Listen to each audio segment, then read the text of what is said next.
Bon, moi, il y a un truc sur lequel j'aimerais revenir, qui est, pour parler concrètement, sérieusement, pour entrer dans le vif du sujet, là, sur ce gouvernement, ça fait quoi, 2 semaines qu'on attend? Emmanuel Macron a battu un record de non-nommage de Premier ministre, et ce nouveau Premier ministre, désormais qu'il est là, a battu le record de non-nommage de gouvernement. On est le 19 septembre, le budget devait être présenté d'ici 11 jours. Visiblement, ce sera reporté au 9, ce qui ne change pas grand-chose de toute façon, puisqu'il a l'air de prendre son temps. Et alors, dans les médias, ça fait 2 semaines qu'on essaye de nous faire croire, et vraiment j'insiste sur on essaye de nous faire croire, que c'est une cohabitation, qu'il existe un bras de fer entre Michel Barnier et les macronistes, et que Michel Barnier n'en ferait un peu qu'à sa tête, puisque ce serait son style, etc.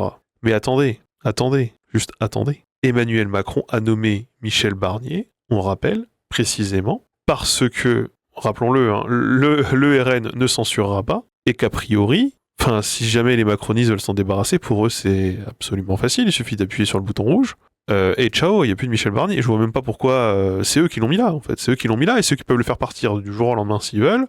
Il faut arrêter de nous faire croire qu'il y a une opposition, et qu'il y a une cohabitation. Donc quand j'entends Gabriel Attal vraiment taper du poing sur la table, vouloir être reçu par Michel Barnier en disant attention, nous nos conditions c'est cela, attention, n'augmentez pas les impôts par exemple, oh mon Dieu, ou Gérald Darmanin se les jouer opposant politique en matinale sur France 2 en mode ah là là attention, hein, moi je dis ça doit être comme ci et pas autrement parce que là on se laisse, bon voilà, bon quand même, mais arrêtez ce cirque. A priori de ce qu'on sait et de ce qu'on a vu, si Michel Barnier a mis autant de temps, ce n'est pas précisément pas parce qu'il est indépendant et qu'il pourrait nommer qui il veut dans son gouvernement, constituer son gouvernement comme il le souhaite, avec sa famille politique comme il le souhaite. C'est ce qui se passerait dans une cohabitation. Si par exemple le NFP avait la moitié de l'Assemblée, c'est pas, on nomme un Premier ministre, et ce Premier ministre il nomme un gouvernement, et c'est des discussions qui ont lieu dans le NFP entre le NFP, c'est pas des discussions qui ont lieu avec le chef de l'État, ou avec les oppositions. Donc là, nous faire cette séquence-là, alors qu'a priori ce qui s'est passé, c'est qu'en fait Michel Barnier, il propose des gouvernements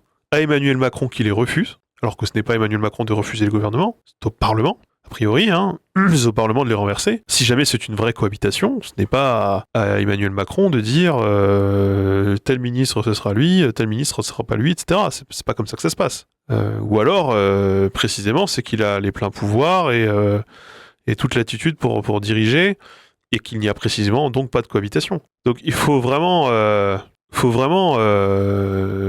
je sais pas ce qu'ils essayent de nous faire croire. Je ne sais même pas ce qu'ils essayent de nous faire croire. Et qui y croit vraiment dans leur cirque là? Au bout d'un moment, les choses sont assez claires. Michel Barnier est le Premier ministre d'une alliance qui va de LREM jusqu'au RN, et même si le RN n'a pas de ministre, n'a pas de Premier ministre, n'a pas de ministre, de ministère régalien, ou voire de ministère tout court. A priori, on a le nombre de ministres qui seraient présents. Selon les différents partis, on n'a pas les noms, on n'a pas les têtes, mais on a à peu près le ratio de représentation. A priori, Michel Barnier voulait 5 LR, il en aura que 3, avec une majorité LREM dedans.